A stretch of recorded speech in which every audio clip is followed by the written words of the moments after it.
भारत का education system, क्या ये छात्रों पर बहुत ज्यादा प्रेशर डाल रहा है? आज हम इसी प्रेशर को और इसे बदलने के लिए जो एक बड़ा प्लान बनाया गया है, उसे जरा गहराई से समझने वाले हैं। इस पूरी कहानी को समझने के लिए चलिए एक स्टूडेंट की बात सुनते हैं। वो लिखते हैं, मुझे ऐसा लगता है कि मैं नहीं रहा, बल्कि एजुकेशन सिस्टम का बनाया हुआ एक रोबोट हूँ। सोचिए, ये कितनी गहरी बात है। ये हमें उस कीमत के बारे में सोचने पर मजबूर करती है जो स्टूडेंट्स इस सिस्टम में चुका रहे हैं। तो सवाल ये उठता है कि आखिर इतने सारे स्टूडेंट्स ऐसा महसूस क्यों कर रहे हैं, और क्या इसे बदलने के लिए कुछ हो भी रहा है या नहीं? चलिए, इन्हीं सवालों के जवाब ढूंढते हैं। तो चलिए, सबसे पहले स्टूडेंट्स के नजरिए से देखते हैं, उनकी दुविधा को समझते हैं। इस हाई प्रेशर सिस्टम में उनका एक्सपीरियंस आखिर है कैसा? जरा सोचकर देखिए कि एक स्टूडेंट की असलियत क्या है। मतलब सालों तक रोज 10 घंटे से ज्यादा की पढ़ाई, अपने सारे पर्सनल इंटरेस्ट, सारे शौक छोड़ देना, हर वक्त कंपटीशन की टेंशन, और फिर ये महसूस करना कि उनकी अपनी कोई पहचान ही नहीं बची। वो बस एक फीके इंसान बनकर रह गए हैं। और वो प्रेशर तो है ही कि या तो जी जान लगाकर पढ़ो या फिर पीछे छूट जाओगे। ये एक ऐसी रेस है जिसमें वो खुद कहीं खो जाते हैं। और ये मत सोचिए कि ये प्रॉब्लम सिर्फ स्कूल तक है। एक कॉलेज स्टूडेंट की बात सुनिए। कॉलेज में भी थ्योरी ज़्यादा है और प्रैक्टिकल कुछ नहीं। भले ये कंप्यूटर साइंस का कोर्स है, मैं कोडिंग करना चाहता हूँ पर मुझे इजाज़त ही नहीं है। ये साफ दिखाता है कि किताबी ज्ञान और असल दुनिया के स्किल्स में कितनी बड़ी खाई है। तो ये तो हुई स्टूडेंट्स की बात। अब देखते हैं कि क्या सिस्टम को खुद इन कमियों का एहसास है? क्या इन खामियों को आधिकारिक तौर पर माना भी गया है? तो इन सारी दिक्कतों का जवाब क्या है? जवाब है भारत की नेशनल एजुकेशन पॉलिसी 2020। ये पॉलिसी खुद मानती है कि हाँ, सिस्टम में सुधार की बहुत ज्यादा और तुरंत जरूरत है। अब ये जो आप देख रहे हैं, ये बहुत दिलचस्प है। एक तरफ है स्टूडेंट की असलियत, जैसे रट्टा मारना, और दूसरी तरफ है इस नई पॉलिसी का लक्ष्य, यानी कॉन्सेप्ट को समझना। एक तरफ आर्ट्स और साइंस के बीच की मोटी दीवारें हैं, तो दूसरी तरफ इन दीवारों को हटाने की कोशिश। एक तरफ कोचिंग कल्चर का प्रेशर, तो दूसरी तरफ सीखने के लिए लगातार असेसमेंट पर फोकस। मतलब ये पॉलिसी सीधे सीधे स्टूडेंट्स की परेशानियों का हल निकालने की कोशिश कर रही है। अब ये प्रॉब्लम कितनी बड़ी है, इसका अंदाजा आपको इस एक नंबर से हो जाएगा। 5 करोड़ से ज्यादा। ये उन छोटे बच्चों की संख्या है जो स्कूल तो जा रहे हैं, लेकिन बेसिक पढ़ना लिखना और गिनती तक नहीं सीख पाए हैं। खुद ये पॉलिसी इसे एक लर्निंग क्राइसिस, यानी सीखने का संकट कहती है। तो सवाल है, इस लर्निंग क्राइसिस का हल क्या है? चलिए, इंडिया के नए एजुकेशन ब्लूप्रिंट पर एक नजर डालते हैं। जो सबसे बड़ा और पहला बदलाव है, वो है स्कूल के पूरे स्ट्रक्चर में ही।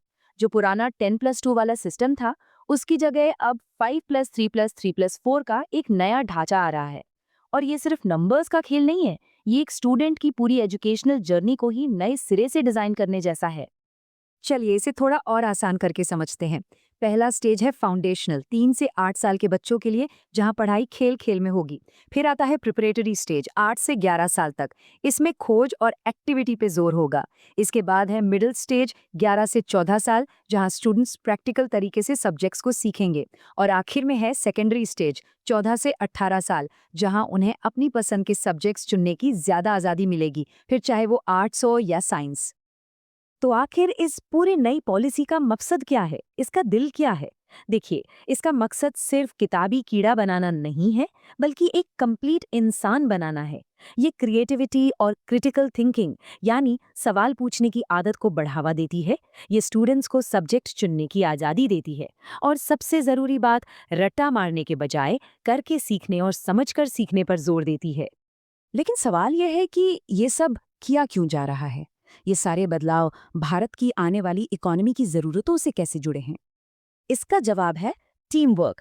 हमारी एजुकेशन मिनिस्ट्री और स्किल डेवलपमेंट मिनिस्ट्री मिलकर काम कर रही हैं, और उनका एक ही मकसद है, आज की पढ़ाई और कल की नौकरियों के बीच जो गैप है, उसे भरना।